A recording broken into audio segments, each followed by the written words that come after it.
Si mes calculs sont exacts, lorsque ce petit bolide atteindra 88 miles à l'heure, attends-toi à voir quelque chose qui décoiffe. À l'heure du goûter, on écoute le Magal West sur Westrack Radio. Interview, rubrique, micro-trottoir et musique sur Westrack. Nom de Zeus! Bonsoir à tous, bonsoir à toutes. Nous sommes aujourd'hui le mardi 12 mars 2024. Bienvenue dans votre Magal West. Il est 17h passé de quelques secondes et c'est Lucie de retour avec vous au micro de Westrack. Au sommaire de cette émission, tout d'abord de la musique avec notre invité, l'association New Noise, qui va nous présenter la 3e édition du festival Noise on Stage 3 qui arrive très prochainement au Tetris. On va pouvoir parler programmation mais aussi écologie et puis surtout découvrir les artistes qui vont participer à ce festival et à cette 3e édition. Au programme aussi, nous retrouverons pour le reportage Camille qui va nous présenter l'équipe de football gaélique du Havre. On retrouvera 3 événements organisés près de chez vous, une rencontre musicale et 2 conférences. Mathieu sera aussi avec nous pour le journal du soir avec à la une les médecins qui tirent la sonnette d'alarme concernant la santé des Havrais et des Havraises qui est largement impactée par la qualité de l'air. On parlera aussi d'un championnat de air guitare qui débarque au Havre et puis le retour de la pluie à noter aussi avec la météo. D'ailleurs, on se tourne tout de suite vers la météo. Aujourd'hui, le soleil va se coucher à 19h01. On va gagner 3 minutes de soleil.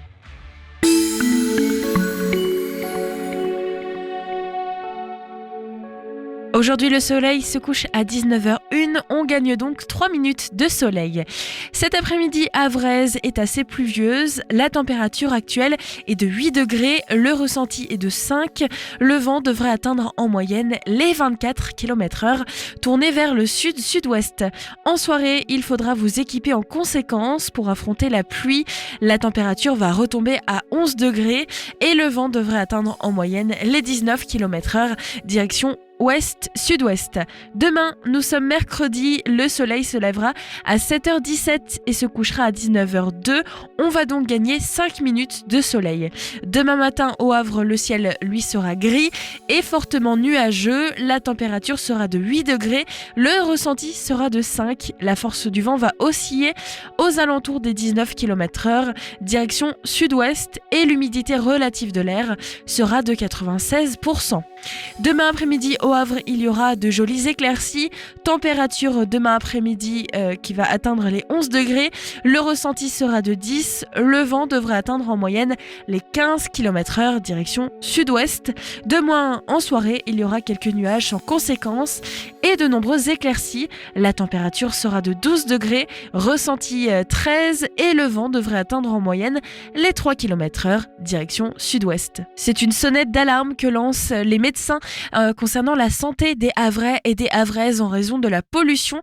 Aujourd'hui, c'est la une de notre journal du soir avec Mathieu. Bonjour à toutes et à tous, les actualités locales de ce mardi 12 mars. Les médecins tirent la sonnette d'alarme. Il y a quelques semaines, une centaine de généralistes et spécialistes s'est réunis pour les journées médicales Havraise 2024 et le constat est plutôt alarmant. Depuis 30 ans, ils voient augmenter dans leurs consultations les cas d'infertilité, de cancer et d'obésité et les relie à l'environnement, en particulier dans notre agglomération fortement industrialisée. Le docteur Joël Spirou est notamment intervenu pour évoquer les perturbateurs endocriniens les plus souvent synthétisés à partir du pétrole. Un rapport de l'Agence régionale de santé datant de 2021 indique clairement que les études épidémiologiques démontrent l'impact sur la santé de la qualité de l'air et ce, même à des niveaux faibles de pollution. L'impact sur la santé est d'ailleurs majoritairement attribuable à une exposition permanente à des niveaux modérés de pollution et non, contrairement aux idées reçues, à l'exposition à de forts niveaux lors des pics même répétés. Le Havre cumule plusieurs facteurs de pollution importants, le trafic routier, l'activité maritime et la pollution industrielle, même si de forts investissements ont été réalisés pour maintenir les émissions dans les proportions réglementaires. La boule L'espace Châteaudun de son vrai nom dans le quartier de la Mare-Rouge est en cours de réaménagement et les travaux seront finalisés en 2024. C'est à la suite d'une concertation menée avec les habitants en 2021 que le nouveau visage de l'aire de jeu se dessine et prend forme. Pour permettre les travaux répartis en 3 phases depuis la fin février, l'espace a été entièrement clôturé pour modifier les cheminements et créer des buttes de terre. À partir de mi-avril, l'accès au City Stade sera possible afin que les enfants retrouvent l'usage d'une partie d'un espace très apprécié et des arbres vont être plantés à l'automne prochain. Dès lors, les aménagements de loisirs vont commencer à être installés et devraient être accessibles à partir de cet été, notamment un jeu d'araignée, 2 nouveaux jeux en bois, un espace fitness, une zone de skating et des tables de pique-nique ainsi que des bancs. Après les constructions, on parle des déconstructions sur la pointe de Floride. Le hangar 3 a totalement disparu et bientôt ce sera au tour du hangar 2, puis du hangar 1. Et c'est là que sera reconstruit le nouveau terminal T1 du futur pôle croisière. Le futur terminal T2 verra lui le jour quai Pierre Gallet, tandis que le terminal T3 sera quai Johannes Couvert. L'ensemble du chantier devrait durer 2 ans, mais les travaux du futur pôle croisière ne se limitent pas au hangar. Les 10 hectares de la pointe de Floride vont être totalement transformés avec la création d'un espace paysager public de 4 hectares, l'aménagement des voiries, des déposes minutes, des parkings, des clôtures et des accès à chacun des terminaux et des espaces publics. Le projet est d'accueillir d'ici 2030 3 paquebots en même temps, ce qui représente 600 000 passagers et 200 escales par an. Morglaz, l'association de défense de la mer et des marins basée à Landerneau dans le Finistère, s'était inquiétée en décembre 2023 du risque de cession de la Société des abeilles internationales à un fonds de pension. Dans un communiqué de presse, ils avaient réagi qu'un tel rachat n'était pas cohérent avec la mission des abeilles et son modèle économique qui est de faire du sauvetage en mer. La réalisation finale de cette opération attendue pour le 2e trimestre 2024 reste soumise à la finalisation des accords ainsi qu'aux conditions suspensives usuelles dans ce type de transaction, avec notamment l'obtention de l'aval des autorités françaises. Fondée au Havre en 1864, la Société des abeilles appartenait au groupe Bourbon jusqu'en 2020, date de son rachat par Econocom, groupe européen basé à Bruxelles. Abeilles Internationales emploie 170 collaborateurs en France, marins et sédentaires, dont la première réaction a été plutôt favorable à la candidature du fonds de pension Boluda pour le rachat des abeilles internationales. Et enfin, culture, au cœur de la programmation du Volcan, scène nationale du Havre, le festival Déviation, première édition, va avoir lieu du 12 mars au 30 mars 2024. Il mettra en lumière la création du spectacle vivant dans ses développements les plus contemporains et expérimentaux. À travers des œuvres réinventées, les artistes vont explorer les rapports entre créateurs et spectateurs, plateau et société, ainsi que les liens entre les arts de la scène et les arts visuels. Au programme, une dizaine de rendez-vous, spectacles, installations, rencontres ou performances articulées en plusieurs parcours sur le territoire, notamment au Volcan, au Théâtre des Bains-Douches, au Passage à Fécamp, au MUMA, au Portique. Le festival Déviation, ça commence donc aujourd'hui. Toutes les informations sont disponibles sur le site levolcan.com. Merci Mathieu. Et un championnat de air guitar va bientôt débarquer au Havre. Le air guitar ou le guitare invisible ou le playback instrumental, c'est le fait de mimer la gestuelle d'un guitariste sur une bande-son d'une chanson dans laquelle il joue. Un concept presque devenu un art aujourd'hui, et la discipline officielle serait liée à la mythique prestation du chanteur Joe Cooker au festival de Woodstock aux États-Unis en 1969. Il a interprété son dernier titre dans une sorte de transe en mimant la gestuelle du guitariste et du batteur de son groupe. Un championnat du monde existe depuis 1994 à Oulu en Finlande. En France, le premier championnat a été organisé à Paris en 2002. Depuis 2019, il se déroule à Mirandre dans le Gers dans le cadre du festival Kiosque & Rock. Après une démonstration du double championnat de France et vice-champion du monde Frédéric French Kiss de son nom, chaque candidat proposera une prestation d'1 minute devant un jury de 3 personnes au Havre, avec une note donc de 4 à 6 décernée par le jury. Pour le premier tour, la qualification au final, le joueur pourra donc choisir son morceau dans une playlist de 100 chansons ou dans son propre répertoire. Le premier tour qualifiera 3 ou 4 candidats pour la finale. Et cette fois-ci, les compétiteurs vont se produire sur un morceau imposé qu'ils pourront écouter 1 minute au préalable. Le cumul des points des sélectionnés du premier tour et de la finale livrera le podium des 3 meilleurs. Le champion havrais sera ensuite invité, tout frais payé, à participer à la finale du championnat français prévue du 8 au 10 août à Mirande en France. Cette finale, donc, ce sera pour plus tard, mais tout d'abord, il faut être sélectionné. Ça se passe au Havre, au McDates, donc au 97 rue Paul Doumer. L'entrée est totalement gratuite, mais il faut s'inscrire au préalable par téléphone au 02 35 41 30 40. Tout le monde peut participer, pas besoin d'avoir un entraînement spécifique à la air guitar. Et je le rappelle, cet événement, c'est le samedi 18 mars. Des idées sorties pour cette semaine ou ce week-end pour te culturer sur Westrack Radio. Et après ce festival de air guitar, vous pouvez aussi participer à d'autres événements comme une rencontre musicale qui se déroule ce soir à 18h à la Galerne avec Maxime Rovière qui va présenter son livre, le livre de l'amour infini, qui raconte donc l'histoire d'un philosophe grec du 1er siècle après Jésus-Christ. C'est aussi une rencontre qui se fait en musique avec une prestation de Anne Wedigen qui va jouer quelques morceaux musicaux à la lyre pendant la rencontre. La réservation est disponible en ligne et c'est totalement gratuit. Le festival Déviation du volcan est en cours, nous les avons reçus dernièrement lors d'une interview et ce soir se produit au volcan l'un des spectacles qui s'appelle Bobigny, l'emblématique travail d'Émilie Rousset, artiste associée au volcan, qui a créé cette pièce co-signée avec Maya Bocquet qui s'appuie sur les archives du procès de Bobigny en 1972. L'avocate Gisèle Halimi y défend une mère et sa fille jugées pour l'avortement de la jeune fille suite à un viol. Des récits issus des minutes du procès, mais aussi des regards contemporains mettant en perspective les luttes d'hier et d'aujourd'hui. C'est donc aujourd'hui, mais aussi demain au volcan à 20h. Le tarif est de 5 à 25 € et vous pouvez réserver au 02 35 19 10 20.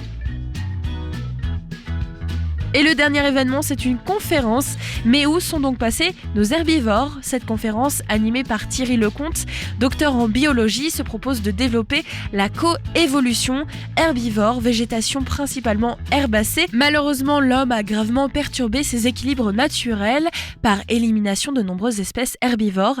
Cette conférence, c'est ce soir à 18h30 aux archives municipales qui se trouvent au fort de Tourneville et l'entrée est totalement libre. Il est 17h12 sur Westrack Radio et nous allons tout de suite découvrir ensemble le nouvel album de Chinese Man. Il s'appelle We've Been Here Before. Les Marseillais sont de retour avec plusieurs featuring, notamment un titre qui s'appelle Where I Go. C'est un featuring avec le groupe General Electric. Et le deuxième titre inédit que je vais vous proposer d'écouter ce soir, c'est We've Been Here Before, issu donc du single de l'album. C'est Isadora qui se joint à eux pour chanter ce titre. On va découvrir Chinese Man, ce nouvel album, en partenariat avec la Ferrarock. Westrack et la Fédération des radios associatives Musiques Actuelles, la Ferrarock, vous partagent la découverte musicale du jour.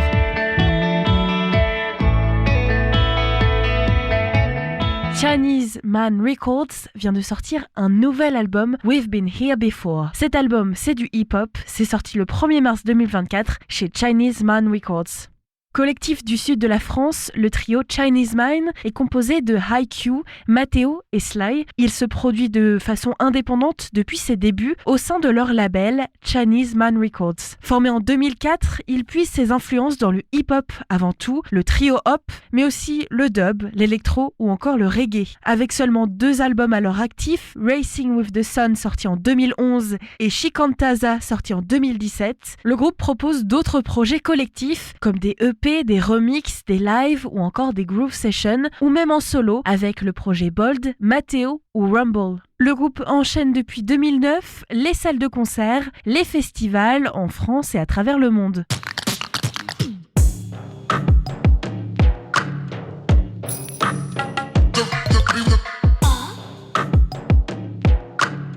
The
I bounce to check my family.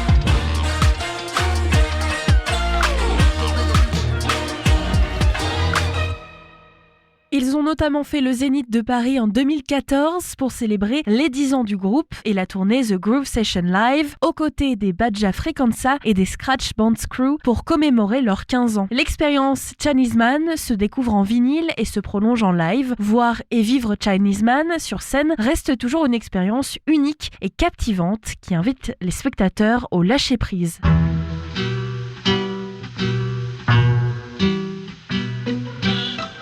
Deja vu. We've been here before, today's not new.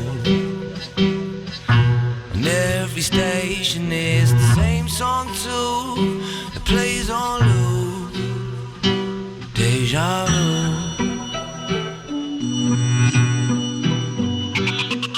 I'm not in the dark about who to vote for while sitting in the dark. Good folks, I think we need a talk. Wisdom taught, name your kids after they speak and walk. They should keep the torch to lead us out, these Egyptian whores. It's long way from the soup dinners. 4-room, bitter, cruel winters to heated pools even. All my goons went from baboons to zookeepers. When you was too sheepish to join the wolves eating. My OG carried 2 pieces. Bucket for the chicken, sold to the earthy, 2-season. Newsreader, gloomy forecast like Brutus 2 Caesar drew me flow plans to tunnel through Egypt to the gold found. I'm just trying to dribble through my homeland. The gods must be crazy, dealing with this cold glass. Smoked out cousin, whole lot of nothing, nose running. Wanna go clubbing, I'm the go fund him when he owe love him. Pity the sheep, follow the wolf. Making the meal from low-hanging fruit. They keep telling me gone are the rules. Kids mouthing off the long and the tall. Deja vu. We've been here before, today's not new. On every station it's the same song too, that plays on loop. Deja vu.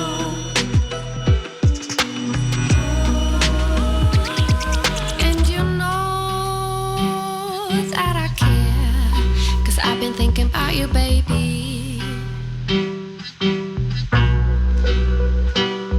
Even though you're a mess, I'll stick around if you do need me. Hey, 'cause each time I talk, you're here, but are you listening? Can't you see me?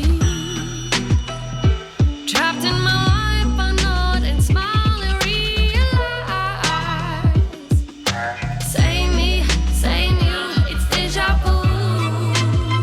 Need to find me, need a new start.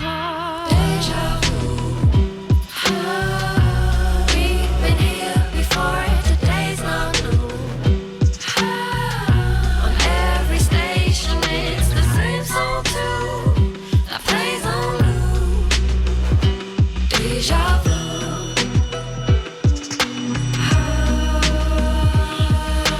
Deja vu. We've been here before, today's not new.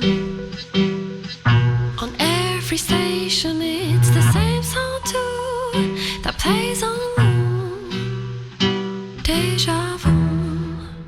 Avec plus de 600 dates autour du globe, le groupe revient en 2024 pour leur 3e album, autour d'un live toujours plus immersif et explosif. Ce live est à retrouver dans l'album We've Been Here Before des Chinese Man Records, et pour plus d'informations et pour plonger dans leur univers, rendez-vous sur le site ferrarock.org. Le mag à l'ouest, info, divertissement et bonne humeur sur Westrack. Et Chinese Man et son nouvel album We've Been Here Before, un grand retour très attendu par les fans avec donc ce nouvel album. Comme toujours, il est disponible en physique ou sur les plateformes de streaming. Et puis, puisque c'est un partenariat Ferrarock, vous vous rendez sur le site de la ferrarock.org pour avoir plus d'informations et voir la pochette de l'album et découvrir donc qui sont Chinese Man. Tout de suite, on retrouve Camille pour un reportage signé Westrack Radio. Elle nous présente le club de football gaélique du Havre.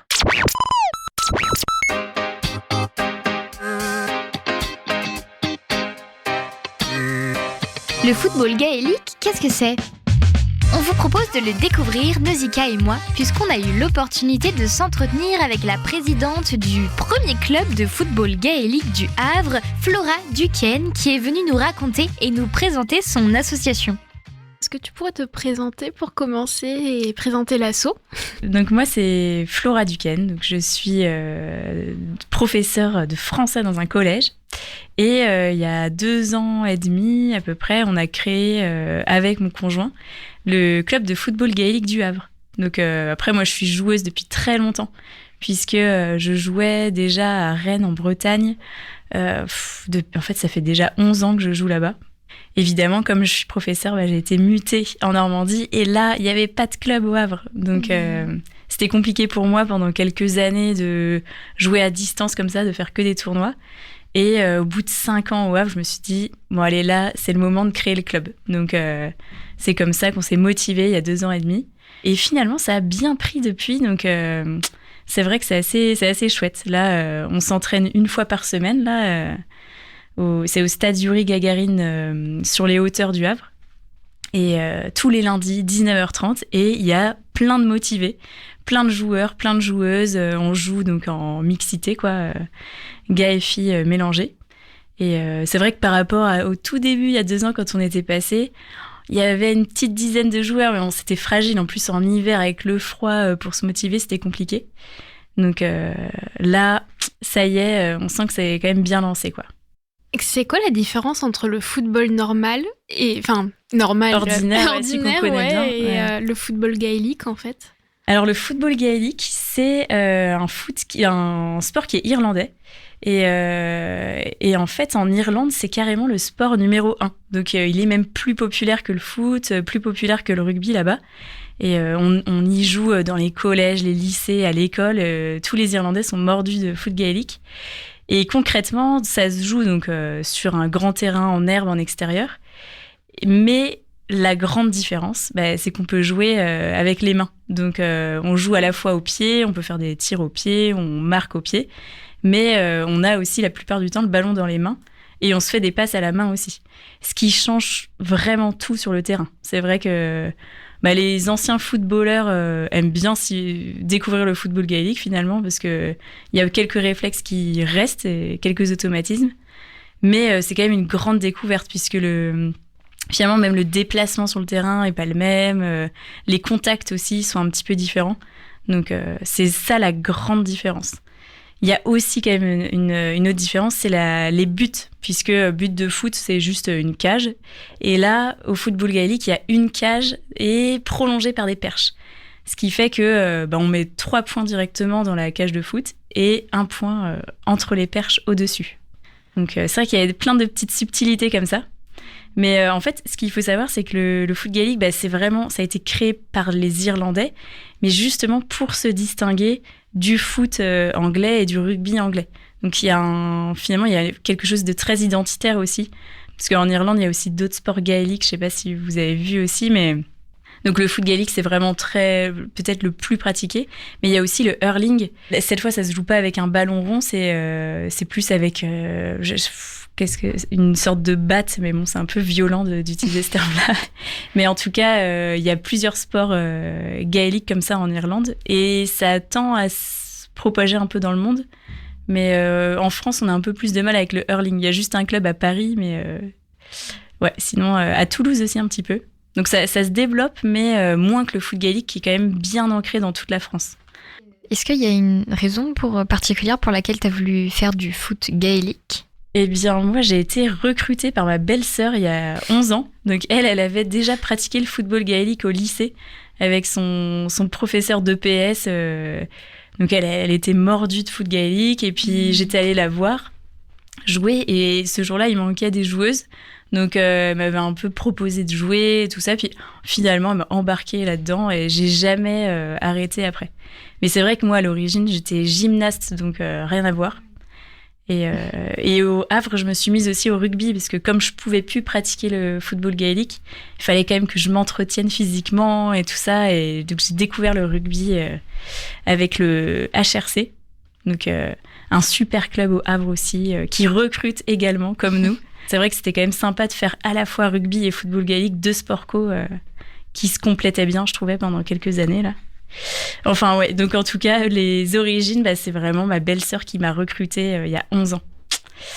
Du coup, le nom ou le surnom de l'équipe, c'est les Mouettes Havraises, c'est ça ? Oui, c'est ça. Donc en fait, au foot gaélique, tous les clubs ont un peu leur mascotte. Donc les Nantais, ce sont les abeilles. À Rennes, moi j'étais une oie sauvage. Et donc chaque club a comme ça un animal de référence. Et donc nous, forcément, les Mouettes du Havre, ça se prêtait bien. Donc c'est même sur notre logo et tout ça, dans nos cris de guerre, les mouettes sont très présentes. Les cris de guerre c'est de quoi mouettes. votre cri de guerre? Alors cela dit, je dis ça, mais il change très souvent selon l'atmosphère, selon le match qui nous attend. Et puis on a aussi équipe féminine et équipe masculine. Donc, finalement, les cris de guerre diffèrent. Là, c'est vrai qu'il faudrait peut-être qu'on le consolide un peu plus, qu'on se décide là, parce que on change trop souvent. Et alors, du coup, il y a une équipe, il y a combien d'équipes à peu près ?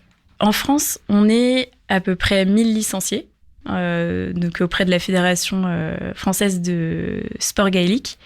Et donc, côté, il y a à peu près une quarantaine de clubs répartis dans toute la France. Alors, c'est sûr qu'en Bretagne, il y en a beaucoup plus qu'ailleurs, parce que vraiment, dans toutes les grandes villes bretonnes, il existe un club de football gaélique. Et après, au sein des clubs, il y a un petit peu moins de licenciés féminines que masculines. Mais finalement, on peut trouver quand même finalement des équipes féminines en Bretagne. Il va y avoir Rennes, Nantes, Vannes, Lorient, Brest. Donc finalement, on est pas mal implanté en Bretagne. En fait, aussi au football gaélique, la plupart du temps, donc chaque club propose son équipe, par exemple au championnat de France, mais des petits clubs comme par exemple le club du Havre qui démarre et qui n'a pas encore une équipe complète, on va faire une entente avec un autre club qui démarre aussi. Donc cette année, par exemple, on va faire une entente avec le club de Mondeville qui est juste à côté de Caen. Et donc, on va essayer vraiment de monter une équipe ensemble, une équipe normande. Donc finalement, de temps en temps, si on est très nombreuses, on peut faire 2 équipes. Si on est moins nombreuses, on peut faire qu'une seule équipe.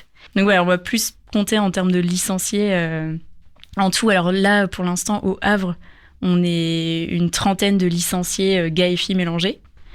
Et les filles, on se rapproche d'une équipe complète, mais on n'y est pas encore. On doit être une petite dizaine, mais en fait, sur le terrain, ça se joue à 9 contre 9. Donc, c'est bien d'être quand même assez nombreuses pour pouvoir avoir des remplaçantes et tout ça.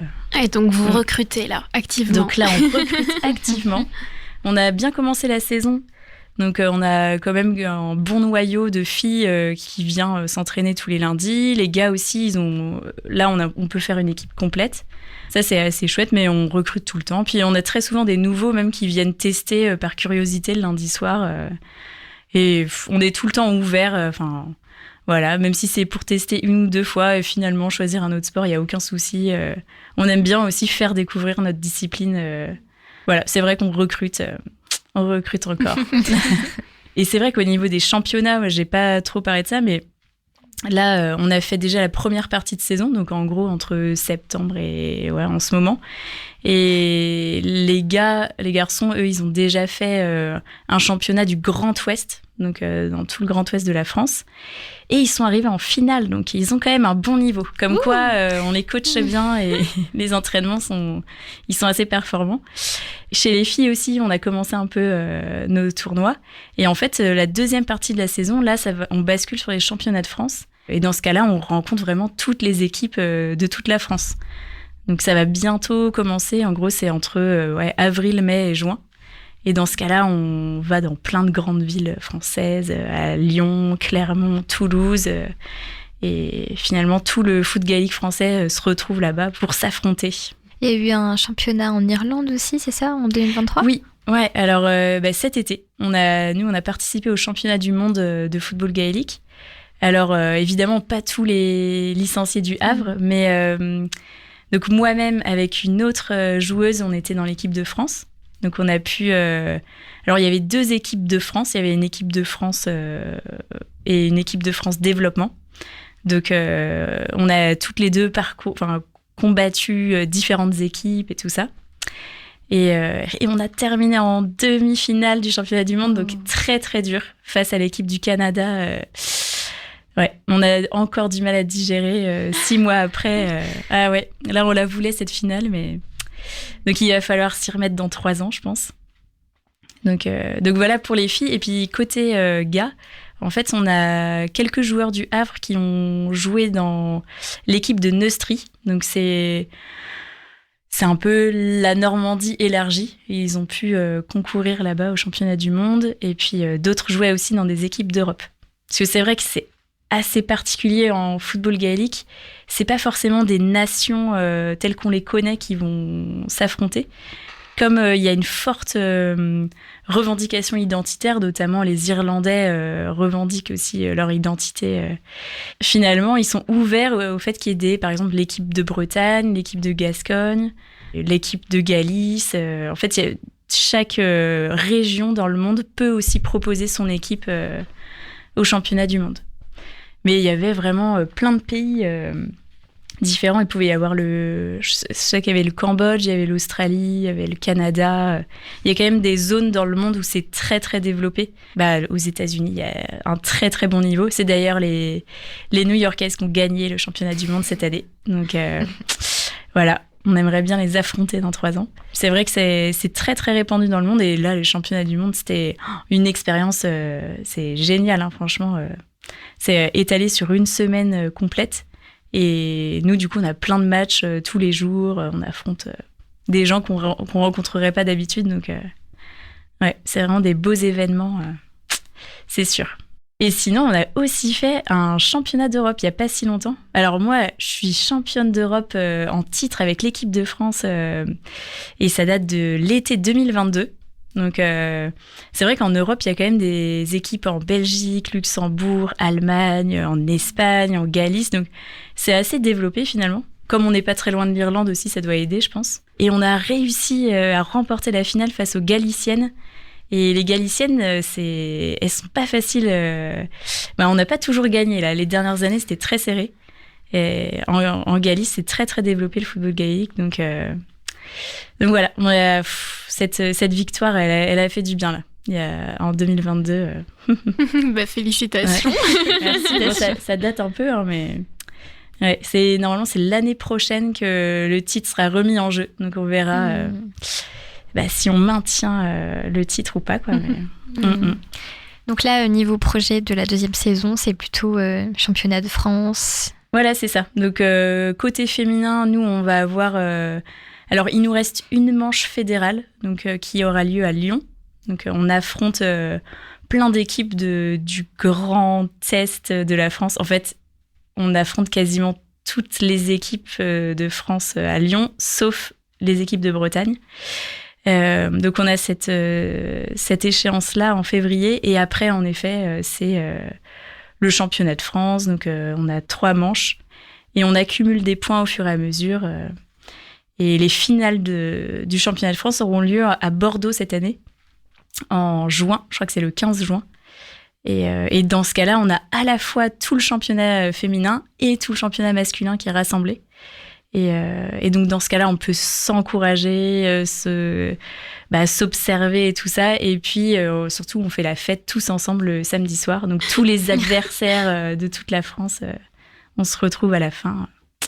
Voilà. C'est aussi pour ça qu'il y a beaucoup qui aiment bien le football gaélique. Hein. C'est la petite soirée après le tournoi, tous bière. ensemble. La petite bière ou les petites bières. Ouais. J'ai vu aussi... que vous aviez des initiations au sein de l'association Le Havre des familles. Oui. Est-ce que tu peux en parler un petit peu ? Alors, on a fait... En effet, c'est vrai qu'au Havre, on s'est un petit peu ancré aussi dans la vie locale. Donc, on a fait quelques événements. Donc, on a fait des initiations ouvertes à tous. Cet été, on a fait aussi une initiation auprès de l'association Le Havre des familles. C'était super sympa avec des enfants et leurs mères. Et donc, on jouait tous ensemble. Alors, on a même réussi à recruter une super joueuse lors de cette initiation. Donc, des fois, c'est aussi l'occasion de recruter discrètement. Donc, on a fait des initiations à cette occasion-là. Alors, je pense qu'on renouvellera aussi. C'est vrai que quand ça se passe bien comme ça, c'est assez sympa de maintenir ce genre d'initiation. Et puis, aussi, depuis 2 ans, comme je suis aussi professeure à Cocrioville, au collège Jules Vallès, j'ai initié plein d'élèves de CM2 des écoles aux alentours. Et en fin d'année, à chaque fois, on faisait un tournoi inter-école. Donc, ça fait déjà 2 ans là, qu'on a organisé ça. Et il y a à peu près 150 élèves de CM2 qui s'affrontent en juin en football gaélique. Alors, c'est génial à observer. Hein. Moi, j'adore cette journée parce que je vois plein d'enfants dans tous les sens qui jouent au football gaélique. Et en plus, certains se débrouillent vraiment très, très bien, quoi. Donc, je faisais carrément des cycles d'EPS avec eux en lien avec leurs professeurs des écoles. Et on faisait ça et on mélangeait un petit peu de collégiens aussi qui les affrontaient. Et les collégiens gagnaient pas forcément, hein, finalement. Là, ça dépendait vraiment de l'entraînement, l'assiduité aux entraînements et tout ça. La motivation. Donc, ouais, c'est vrai que ça, c'était vraiment un beau projet qu'on a mené avec le club parce que finalement... les joueurs du club venaient arbitrer aussi ce jour-là. Ils encadraient également. Donc, ça, c'est vraiment une chose sympa. Et puis, on a aussi on a participé à la fête de la Saint-Yves qui a lieu au quartier Saint-François. Et donc, dans ce cas-là, on peut faire aussi des petites initiations. On a un stand à cette occasion-là. Donc, on multiplie un peu, finalement, toutes les actions au Havre. On aime bien aussi rencontrer la population et puis... leur faire découvrir ce sport qui interroge un peu tout le monde, quoi. Où est-ce qu'on peut vous retrouver si on a envie de faire partie de l'équipe ? Alors, on est présent sur les réseaux sociaux. On est présent sur Instagram. Donc, il faut noter Le Havre GAA. En fait, la GAA, c'est la Fédération irlandaise de football gaélique. Et puis, on est aussi sur Facebook. Donc, vous pouvez aussi nous retrouver Football Gaélique Le Havre. Et puis sinon... c'est sur par ces deux réseaux-là qu'on communique beaucoup. Alors, on a aussi été dans les journaux et tout ça, donc quand on tape sur Internet, normalement, on trouve très facilement des liens pour nous contacter. Venez tous tester. Je rappelle, lundi, 19h30, au stade Yuri Gagarin. Trop Qui est bien. super. Merci. Merci. Merci à vous, en tout cas. Pour plus d'informations, rendez-vous sur le site west-track.com pour retrouver le podcast. Et pour ne manquer aucune info sur l'association de Flora, on vous invite vivement à aller les retrouver sur leurs réseaux sociaux et à aller tester le football gaélique. C'était Nausicaa et Camille pour West Track Radio.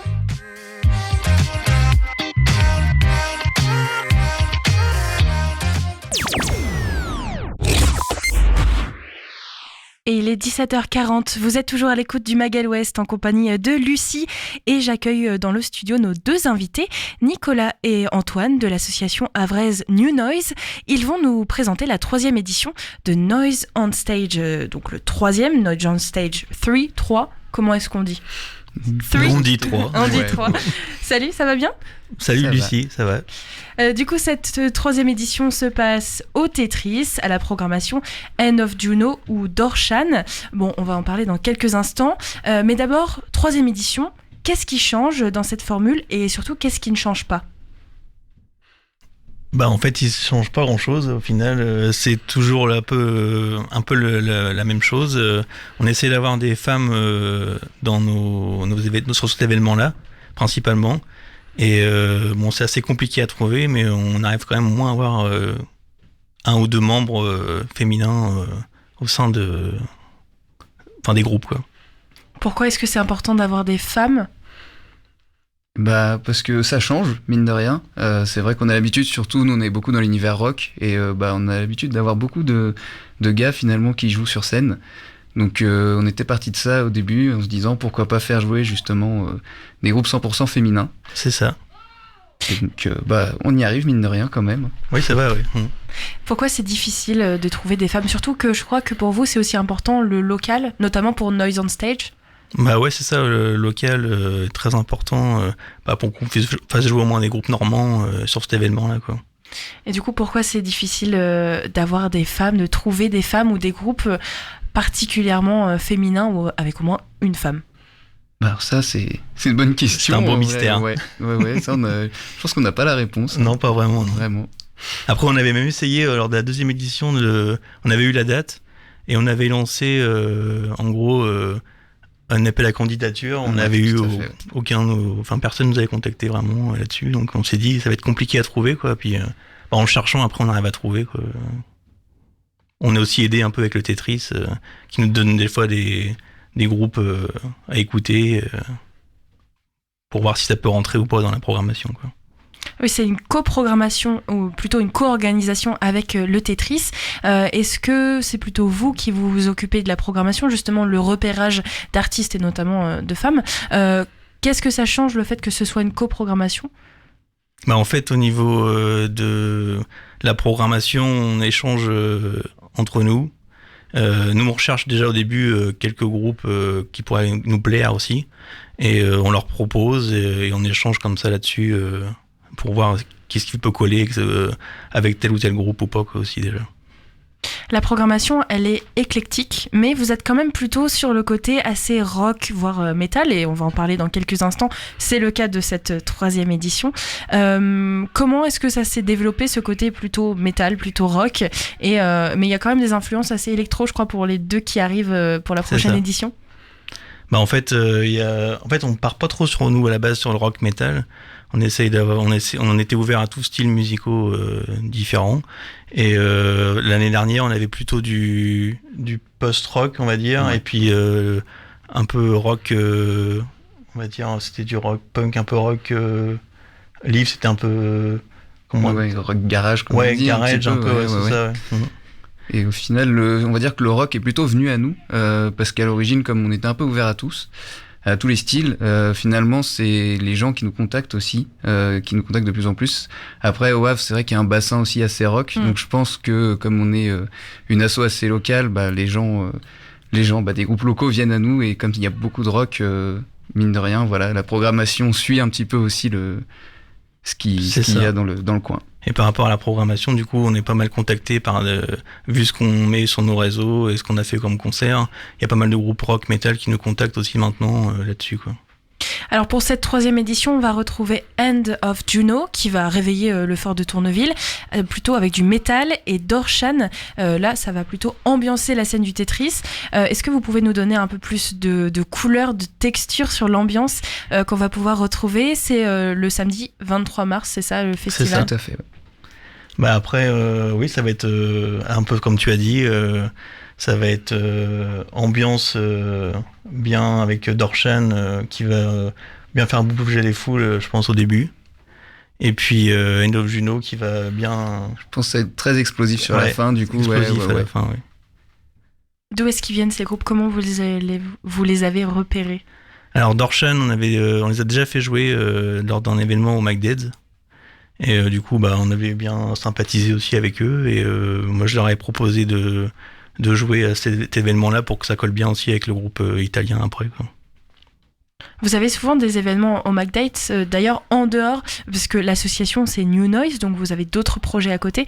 Le McDates, c'est aussi un peu le lieu où vous vous retrouvez souvent pour proposer de la musique. En grande partie, oui. Ouais, c'est un peu notre repère, on va dire. Et c'est là où à l'origine nous on va boire des coups aussi. Et c'est là je pense on a vu pas mal de nos propres concerts en dehors de l'asso.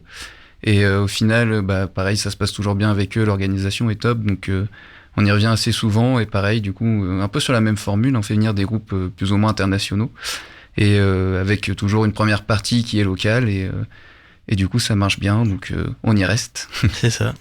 C'est drôle que tu dis c'est un peu comme notre père, parce que du coup, si je me trompe pas, l'asso, comment elle est née, c'est plutôt sur une idée un peu familiale, c'est ça? C'est ça, c'est exactement un verre entre 4 cousins à l'origine. Voilà, c'est ça. Et on s'est dit, on est tous un peu fans de musique, et pourquoi pas du coup créer notre propre asso et organiser nos propres concerts. Et on l'a lancé en plein Covid. Ouais. Comme on se faisait chier pendant le Covid, c'est ça. On a dit on va faire une asso. On a été assez fous. Ça a été un défi, et au final, on est encore là. Voilà, c'est ça. Du coup, vous êtes tous des cousins? C'est ça, ouais. C'est pas trop compliqué de gérer une asso en famille, puisque déjà gérer une asso c'est pas toujours facile, surtout quand il faut aller contacter les artistes, gérer tout l'accueil artiste et la programmation. En famille, c'est très facile. Facile. Ouais, c'est plutôt cool même au final. On se réunit et puis on discute des trucs, puis chacun vote. En gros, si majoritairement ça se passe comme ça, quoi. Si c'est pas bon, c'est pas bon. C'est si ça, c'est bon, c'est bon. Et voilà, on écoute à chaque fois des morceaux et tout, puis on valide plus ou moins. En fait, on fait jouer un peu aussi ce qui nous donne envie, ce qui nous plaît, et ce qu'on pense qui peut plaire aussi au public. Et non, jusque-là, il n'y a pas encore eu d'embrouille. Hein, non, après, on touche du bois. Même au niveau de tout ce qu'il y a à côté, on arrive à bien gérer ensemble, quoi. Plutôt efficace. Et au niveau de la programmation, tout le monde peut proposer des choses. Il n'y a pas une personne qui décide plus qu'une autre. C'est vraiment après, collégial.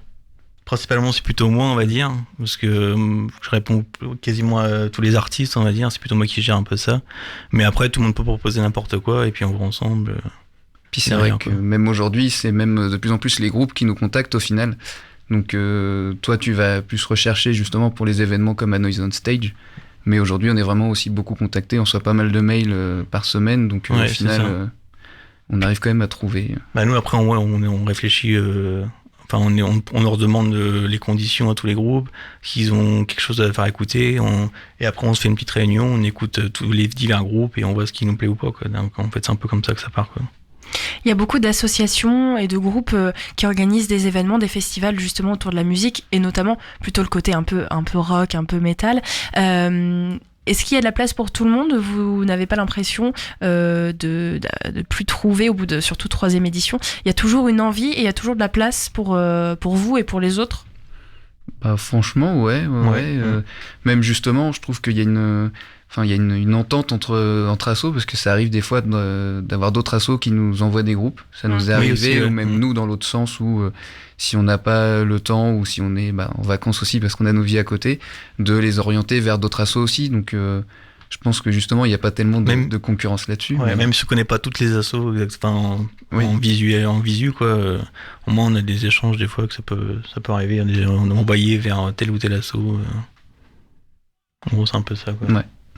La 3e édition, c'est aussi l'occasion de faire un bilan. La première, ça marche bien. La deuxième, on se dit, on va essayer de faire mieux. La 3e, j'imagine que c'est aussi l'occasion de se dire qu'est-ce qui a fonctionné, qu'est-ce qui n'a pas fonctionné. Comment est-ce que vous avez modulé, du coup, cette 3e édition par rapport à ce qui s'est passé avant? Et puis, est-ce que vous avez déjà en tête la 4e? Alors ça... la 4e, on aimerait bien, oui. Ouais. Après, au niveau... c'est un peu le même principe que les 2 autres éditions. On part à peu près sur le même schéma, on va dire. Ouais, vraiment le côté un groupe local avec un groupe international, histoire de ramener aussi du public, on va dire, du coin, parce que ça fait ramener du monde de faire jouer des groupes qui sont connus dans le bassin havrais ou rouennais. Et puis là, je pense que la formule plaît. Et mine de rien. Puis on essaie aussi de faire découvrir après d'autres groupes comme Endo Juno. Je pense que personne connaît. Donc après, on essaie de faire découvrir des groupes aux gens du coin quoi, aussi.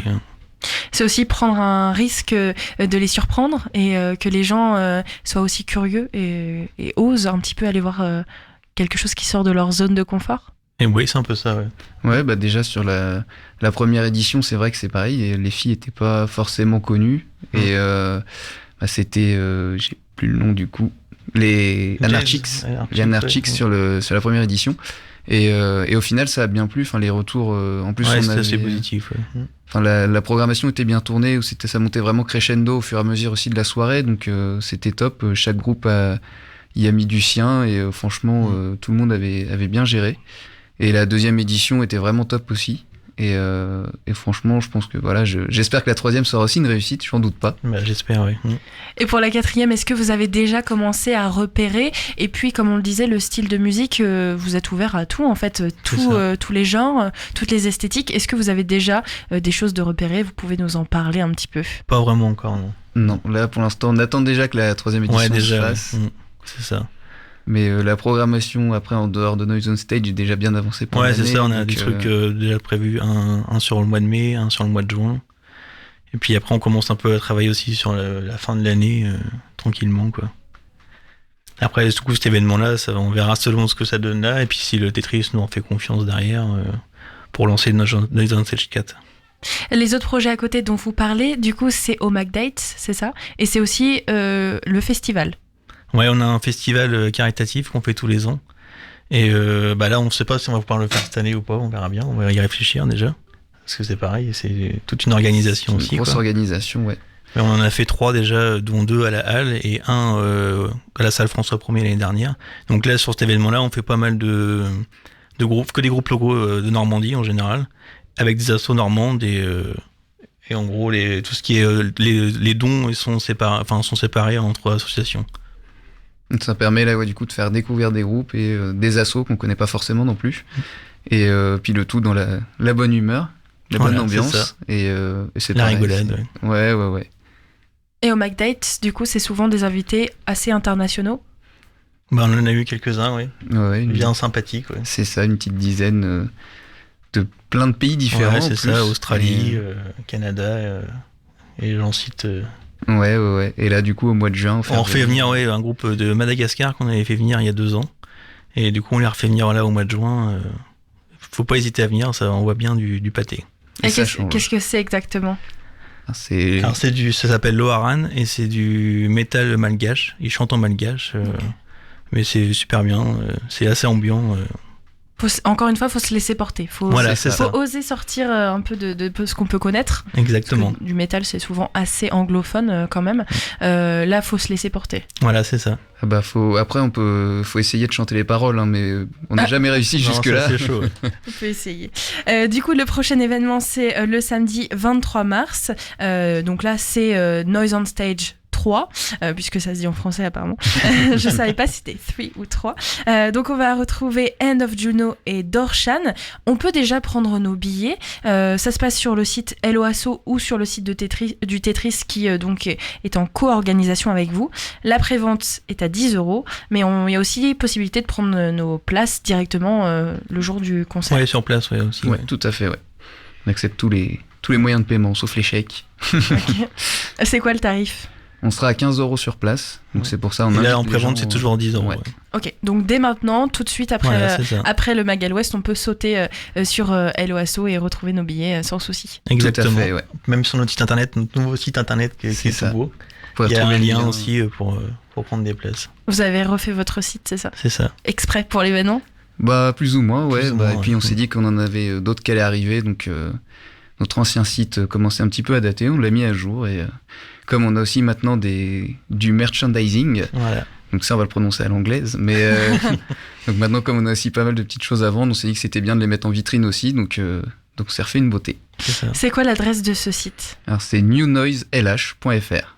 Et donc on peut retrouver en merchandising, j'arrive pas à le dire, un t-shirt, c'est ça ? Il y a plusieurs trucs à vendre. Ouais, on a quelques casquettes, des décapsuleurs en gros. Parce que comme on est né autour d'une bière, on s'est dit autant faire des décaps. Et il y aura de beaux t-shirts, dont un spécial pour l'événement que vous pourrez retrouver justement le jour J. On les vendra sur place. Voilà. Et ça permet aussi de soutenir l'association pour faire venir d'autres artistes. Exactement. C'est ça, tout à fait. Est-ce que vous avez aussi un Facebook, un Instagram ou d'autres réseaux sociaux où on peut retrouver l'actu par rapport à cet événement, mais aussi au prochain ? Et oui, on a le Facebook, on a les deux. New Noise Le Havre, et pareil sur Instagram. Ok, eh ben merci beaucoup. On vous invite à nous suivre parce qu'on va bientôt lancer aussi les interviews des artistes. Donc on va lancer un nouveau format aussi pour essayer de faire quelques petites rendre ça plus sympa. Ouais. Donc vous vous moquerez pas de notre accent anglais pour les groupes internationaux, mais voilà. J'ai pas réussi à dire merchandising, donc on va pas se moquer. Et donc ça permet d'avoir plus d'infos sur les artistes aussi. C'est ça. Ça se fera avant ou après l'événement ? Alors on le postera après du coup parce qu'on va les interviewer pendant que les filles seront là. Donc on va faire l'interview juste avant le concert et ça permettra d'en apprendre un peu plus sur les groupes et sur les personnes en elles-mêmes. Ouais. Merci à vous deux. Rendez-vous donc le 23 mars et puis directement sur Hello Asso. Alors on a 2 petits messages à faire passer aussi. Ok. Alors on veut faire gagner 2 billets pour l'événement. Ok. Ouais.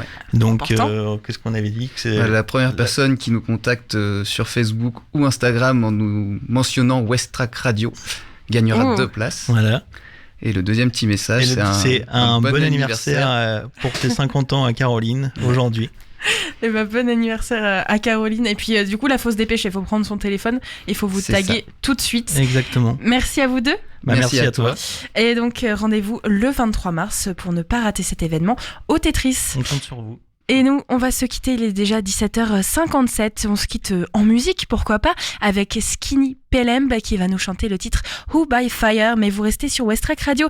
Votre soirée continue. À 21h, vous avez rendez-vous avec votre émission Solénoïde qui propose chaque semaine un voyage sonore à base de musique planante, cinématographique et ethnique. Et puis suivi ensuite de votre émission La Chevauchée de 22h à 23h avec un moyen métrage inédit et des voix anonymes. Moi, je vous donne aussi rendez-vous demain pour un autre Magal West, puisque nous sommes mercredi. Demain, j'accueillerai pour une dernière fois Camille et Nausicaa. C'est leur dernier moment à l'antenne de West Track. On va donc faire un petit jeu autour des films. Vous n'aurez qu'à venir pour en savoir plus. Who by Fire, c'est le titre qui vous accompagne ce soir. Très belle soirée sur West Track.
is calling.